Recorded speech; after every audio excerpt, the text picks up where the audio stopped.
The Holy Gospel of our Lord Jesus Christ according to Matthew. Another parable Jesus put before the crowds. The kingdom of heaven may be compared to someone who sowed good seed in his field. But while everybody was asleep, an enemy came and sowed weeds among the wheat, and then went away.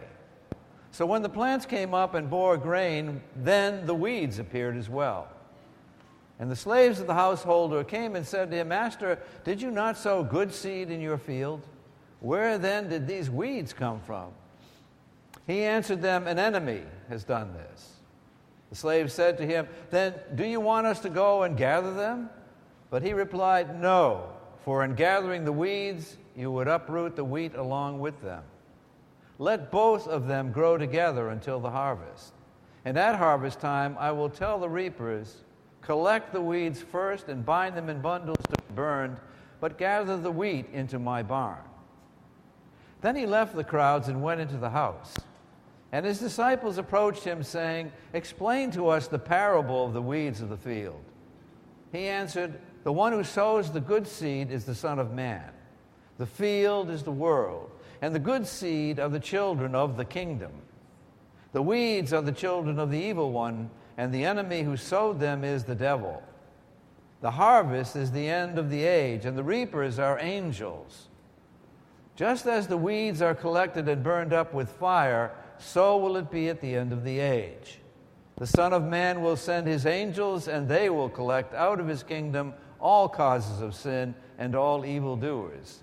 And they will throw them into the furnace of fire, where there will be weeping and gnashing of teeth. Then the righteous will shine like the sun in the kingdom of their Father.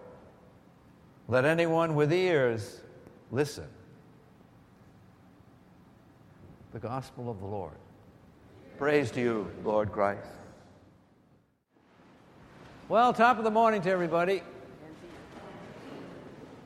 So how are your ears? How is it listening to the readings rather than reading them? Good. Always great to come into the church and find out you're preaching on a different parable. Anyways, parish happenings. So, once upon a time in a sweaty place, very humid place, under a big tent, a Pentecostal minister was preaching on the gospel from this morning. And he preaching about hellfire and brimstone, and he came to the part about the end of time, and he said, and brothers and sisters, he said, at the end of time, in the fires of hell, there will be weeping and gnashing of teeth. Weeping and gnashing of teeth. An older gentleman at the back of the church and the pews got up and he said, Parson, he said, what if he ain't got no teeth? Parson, without blinking, said, brother, teeth will be provided. Not to worry. Teeth will be provided. When you're a relief pitcher or a substitute priest or Norm likes to call me the closer every once in a while. Whatever you are, when you're not the real thing, in terms of being a rector, when you come to preach, you ask the Lord for clarity, but you also hope and pray that you'll get good lessons to preach on. It will come easy and all kinds of great things floating through your mind and heart that you can preach on. And have good passages to preach on. And the first week I was here 2 weeks ago, man, that was a great passage. I get into that, and I was rocking and rolling, and it was really good. Then last week, a parable. And then this morning, another parable. And parables, sort of a lot of times, are scratch your head types of lessons. Last week, for those of you who were here, and that's most of you, I'm happy to say, last week it was the parable of the sower sowing the seeds and the different types of ground and the different ways that people receive the gospel, the seed.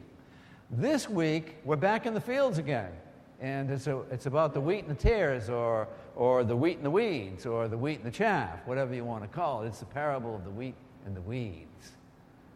And this is an interesting parable on a lot of levels, tough on a lot of levels, to understand and to hear. A parable, as I said last week, is a short story told by Jesus as a mode of teaching, a short story that has not only the surface meaning that he explains in the last 2 weeks anyway, but also the root word parable means to throw alongside. So alongside the exposition we can understand, we also have another meaning, a deeper meaning. Today, of course, the surface meaning is what Jesus said. The weeds and the tares grow together. You don't want to rip up the weeds, because in ripping up the weeds, you might pull out the wheat. And let both grow together, Jesus says, because at the end of time, God will take care of the wheat, who separate the wheat from the weeds. But underneath this parable, one of the meanings is this: we need to be careful about pulling up the weeds. The church has a long history of having people who are judging other people in the parishes and in the church as a whole as not being up to snuff in terms of their faithfulness sometimes, in terms of their spirituality, in terms of what they believe. And the church has a long history of judgmentalism within it. And this parable, by the way, is written in the Gospel according to Matthew. And Matthew, according to scholars, wrote his Gospel, or put together his Gospel between 75 and 85 AD for a century. That was what, 40 to 50 years after the death and resurrection of Jesus and the coming of the Spirit. And this time a church was fully functioning, and already there were problems, and that's why this particular parable is put into this Gospel, because at Matthew's time his church was having trouble with people who were judging other people about their faithfulness and their spirituality, and were they up to snuff in being Christians. And always the temptation is, well, let's yank out the weeds. We want a pure form of Christianity, like us, all up to snuff. We don't want these other people in here. Let's pull up the weeds and yank them out. The issue is the same. Let both grow until the harvest. Judgmentalism is not our business as parishioners. Not our business. It's God's business. God will judge who is faithful and who is not. Only God knows the hearts of each one of us. And so we can forget about this judgmentalism. We can pray to God to wipe that out of our hearts and souls, because it's not our business as Christians. Saying who's wheat and who's weeds. Now, clergy have to be very careful of this, of course, because they have a leadership position. And this is a very, very, very important thing about our spirituality as clergy, because we're in a position of authority, as quote unquote, and we can make decisions that influence others in the lives of us. We have to be very careful about this. Of course, I've had a very little problem with this particular type of thing, because early in my seminary, well, not early in my seminary, about the third year of my seminary in pastoral theology, Doc Kramer was our professor, and he was talking to us about this parable. And just sort of as an aside, he said, if you birds get out of here and get ordained, and if you get as far, and he always calls us birds, if you get as far as finishing your ministry and you go to die and you go to heaven, he said, you're going to be shocked about several things in heaven. He said, first of all, there's going to be a lot of people there who you didn't think were there. We're going to be there. And a lot of people you thought were going to be there ain't there. So you can get over this judging stuff right now. There is no pure Christianity. There is no pure parish, There's wheat and weeds everywhere you go. And you're not the one that's going to be pulling weeds out, to make a pure community. So you can forget about that. And he said, furthermore, if you think you're pure, he said, you look outside. This was Chicago in the winter. And I looked outside. I was sitting near a window. He said, now, we're all of us, about as pure as the driven slush. And if you can get that in your mind, you'll be okay. And I did. I got it in my mind. We all have our problems. We all have our failures. We all have weaknesses. So to be judging is not our business, and especially for clergy, not our business to be doing that. Okay, so that's one thing we can take from this parable. Forget about judgmentalism. Second thing is, for me, this is a parable about inclusion as opposed to exclusion. The parable of the weeds and the wheat. Don't pull up the weeds. You'll hurt the wheat. It's a parable of inclusion versus exclusion. Now, again, the church has a long history, to be honest with ourselves, which we must at all, of excluding people. We've excluded people by race, by gender, by sexuality, anything. On and on it's gone. And little by little, we're battling this, and it's a hard spiritual problem to deal with. But it's always gone on in the church's history from the beginning. And just as a reminder of this past week, of course, on the 14th of this month, last Monday, in the Los Angeles Times, way at the back of the Los Angeles Times, past the murder and the mayhem and the wars and the butchering and the killing and everything else, it talked about the grand old institution of the Church of England. And the Church of England, it said in a little small article, the Church of England, after centuries of excluding women, now voted at York Minster this past Monday to allow women to be bishops in the Church of God. Yeah. But this is a long time coming, you see. We got over this part of exclusion now, you see. It's a tough thing. The weeds and the tares is a tough thing, you know. You see? But judging is not ours, you know. And we're here to include, not to exclude. And so are we all as individual Christians, all as individual Christians, to deal with inclusion and not exclusion.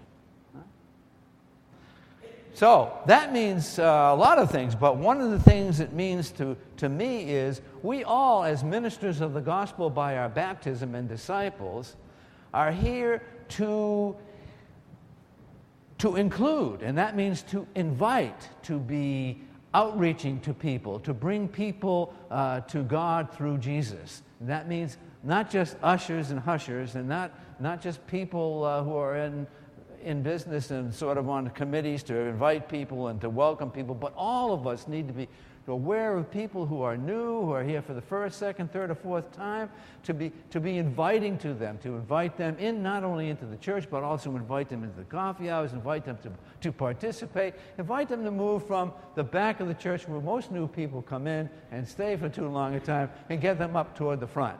You see? It's all a matter of, but it's not just my business or the Father Norm's business or any priest's business. It's everybody's business to do this, to be inviting, to be dealing with inclusion, bringing people. Now, throughout the biblical history, a lot of people would say, well, who are the top-notch apostles of the first 12, for example? And everybody say, well, Peter, yep, and probably John and James, because those three were with Jesus at very important times of his ministry. And you'd be right to think that and say that. But for my money, it's Andrew who's very important. Andrew, the apostle, Andrew. He's known throughout the Bible. You don't hear about him much. When you do, he's always said, well, there's Andrew, Simon Peter's brother. Now, that always bugged me, you know, it still bugs me. How would you like to have an identity with no identity? I mean, how would you like to be Andrew, Simon Peter's brother, you know, like you're second class right away because you're not, you know, Peter's better, you know that, Peter. Well, good news on Andrew.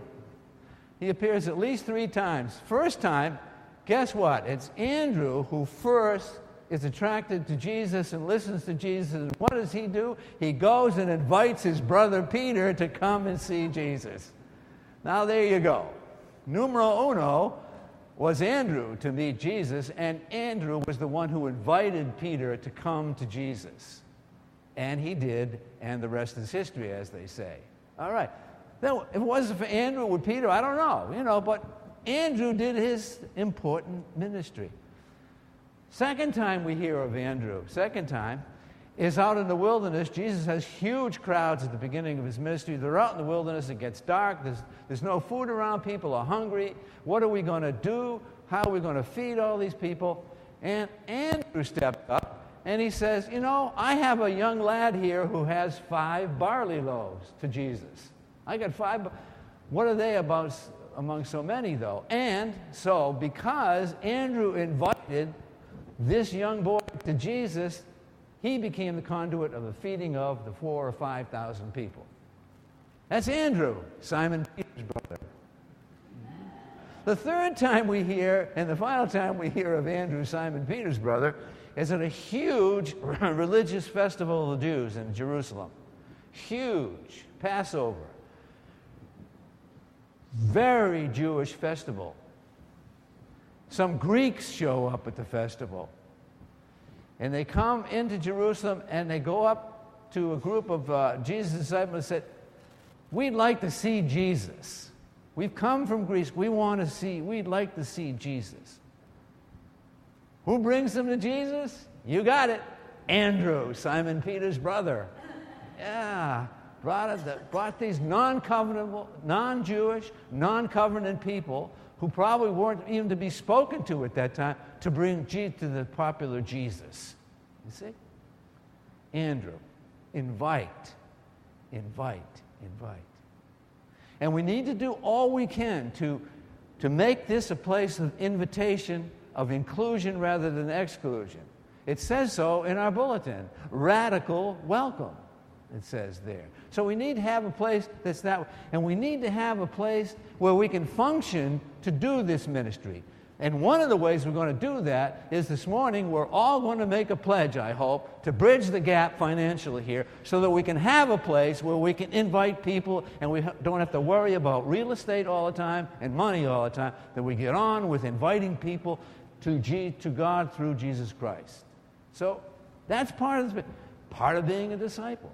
Invite. Don't exclude. Remember Andrew, Simon Peter's brother. So, judge not, Jesus said, lest you be judged. Judging is not our business. Jesus again said, why are you worried about the speck in your brother or sister's eye, and you don't pay any attention to the huge log that's in your own eye? We all got problems. Judge not. Don't pull up the weeds. You might hurt the wheat. Let both grow to the harvest. It's God's business. Those of us who have ears to hear the parable, let us hear.